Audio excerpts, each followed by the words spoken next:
সাইয়্যিদুল ইস্তেগফারটা অত্যন্ত গুরুত্বপূর্ণ।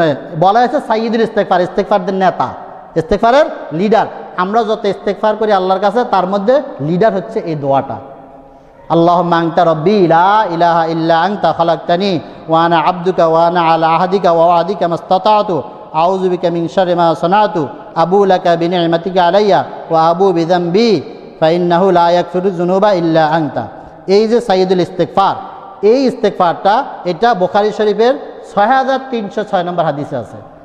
আল্লাহ রাসূল বলছেন যে শাদ্দাদ ইবনে আউস রাদিয়াল্লাহু তাআলা থেকে বর্ণিত, তিনি বলেন রাসূল সাল্লাল্লাহু আলাইহি ওয়াসাল্লাম ইরশাদ করেন, সাইয়্যিদুল ইস্তেগফার হলো এই দোয়াটা পড়লেন, পড়ার পরে যেই ব্যক্তি দিনের বেলা এটা পাঠ করবে সন্ধ্যা পর্যন্ত যদি সে মৃত্যুবরণ করে, তাহলে এই ইস্তেগফারের কারণে সে ঈমানের সাথে মৃত্যু হবে এবং জান্নাতে চলে যাবে। আবার সন্ধ্যায় যদি কোনো ব্যক্তি এই দোয়াটা পাঠ করে, ভোর পর্যন্ত সে আল্লাহর হেফাজতে থাকবে। এই রাতের বেলা যদি তার ইন্তেকাল হয়,